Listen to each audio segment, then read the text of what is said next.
L'histoire de Barack Hussein Obama commence le 4 août 1961 à Honolulu, dans l'État d'Hawaï, aux États-Unis. Anne Dunham, sa mère, est née dans le Kansas. Son père, Barack Obama Sr., est originaire du Kenya. Depuis quelques mois, le couple d'étudiants fait beaucoup parler de lui sur la petite île de Maui, où ils se sont rencontrés. Le problème, c'est que elle est blanche et lui est noir. En effet, nous sommes dans une autre époque, au début des années 60, les couples mixtes, c'est-à-dire composés d'une personne blanche et d'une autre personne noire, sont très rares aux États-Unis. Mais les jeunes tourtereaux sont sûrs d'eux, ils veulent se marier. Madeleine, la mère d'Anne, donc la grand-mère de Barack Obama, est très opposée à l'idée, d'autant plus que des bruits circulent sur l'île.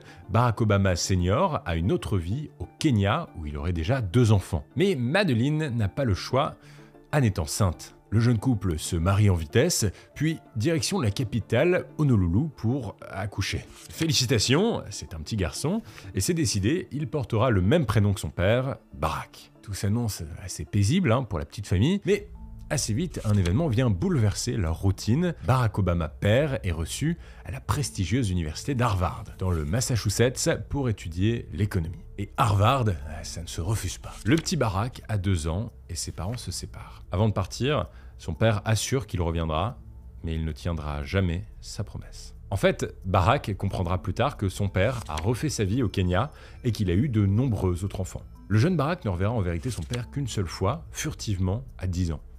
C'est tout. Assez vite, après le départ de Barack Sr., Anna Dunham retrouve l'amour auprès de Lolo Soetoro, un étudiant indonésien à Hawaï qui projette de bientôt retourner sur ses terres. Alors, elle suit son nouveau compagnon à Jakarta, en Indonésie, en 1967. Le petit Barack Obama n'a que 6 ans et s'installe avec sa mère et son beau-père à l'autre bout du monde. 3 ans plus tard, en 1970, la petite famille s'agrandit. Barack a une petite sœur, Maya. Finalement, après quelques années en Indonésie, sa mère tient à ce qu'il reçoive une éducation américaine. Elle le renvoie alors à Hawaï. Barack a 10 ans, il saute dans l'avion, seul, retour à la case départ. Alors, je sais ce que vous allez vous dire, sa mère est restée en Indonésie, son père a déserté la famille, où peut bien aller cet enfant? Eh bien, c'est finalement sa grand-mère maternelle, Madeleine, qui accepte de le recevoir, d'assurer et de financer son éducation, mais elle prévient, elle fera comme si le petit garçon n'avait aucune origine africaine. Barack Obama grandit donc dans une famille blanche. Il en est convaincu, il est un petit blanc à la peau noire. Dans sa classe, on le surnomme Barry Obama. En fait, pendant son enfance, Barack Obama a du mal à trouver son identité. Les conflits ethniques sont très prononcés dans l'Amérique des années 70. Obama grandit dans une famille blanche qu'il aime, mais au sein de laquelle existe une certaine forme de défiance à l'égard de la communauté noire. En même temps, alors qu'il est scolarisé dans une école privée fréquentée principalement par une élite blanche, le jeune Barack sent que certains de ses camarades noirs, eux aussi, ne sont pas traités comme les autres. Il s'interroge. Alors, sa mère intervient. Il ne faut pas que Barack soit coupé de son histoire personnelle. Il doit grandir en connaissance de ses origines. Et ça tombe bien, puisqu'en 1972, elle obtient une bourse d'études pour aller mener des recherches universitaires en anthropologie à Hawaï pendant 3 ans. Le petit Barack retrouve alors sa mère et sa sœur. Pendant cette période, sa mère en profite pour lui parler de son père, de sa famille au Kenya, de la culture afro-américaine. Elle lui fait découvrir Martin Luther King et la lutte pour les droits civiques. I have a dream that my 4 little children will one day live in a nation where they will not be judged by the color of their skin, but by the content of their character. I have a dream today.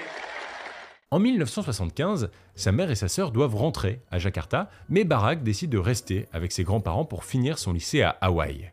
À 18 ans, Barack Obama veut découvrir le monde, voler de ses propres ailes. Il quitte le nid familial d'Hawaï, direction la Californie. Nous sommes en 1979 et Obama débarque sur la côte ouest américaine. Il intègre l'Occidental College de Los Angeles, un établissement prestigieux de la ville. Assez vite, on remarque que ce nouvel arrivant a quelque chose en plus. Il est naturellement cool. Il est beau et il se laisse volontiers prendre en photo. En somme, Barack Obama devient le mec stylé de sa fac. Il est fêtard, curieux, hyper ouvert et il fait du basket. Dans la bande d'Obama, c'est sexe, drogue et rock'n'roll. On raconte que la cocaïne est une monnaie courante dans cette bande de copains. Au début de ses études, Barack continue à se faire appeler Barry Obama, mais progressivement, il a envie de se séparer de ce surnom. Il veut affirmer son identité afro-américaine et s'engager politiquement pour défendre la cause des Noirs américains. Nous sommes en 1980 et Obama découvre son talent politique, ses qualités d'orateur. Tous les étudiants de l'Occidental College se souviennent de lui, il est captivant, efficace, convaincant. Ça y est, 1981, Obama vient de passer 2 ans en Californie, où il s'est fait une petite réputation. Mais il a envie d'un nouveau départ. Il est admis à l'université de Columbia, à New York, pour étudier les sciences politiques et les relations internationales. En arrivant là-bas, le jeune Lou s'installe en coloc avec un pote. Les 2 copains vivent dans un appartement vétuste, sans chauffage, avec une électricité bancale, tout près du quartier de Harlem, qui est le ghetto noir de New York, où ils s'aventurent de temps en temps.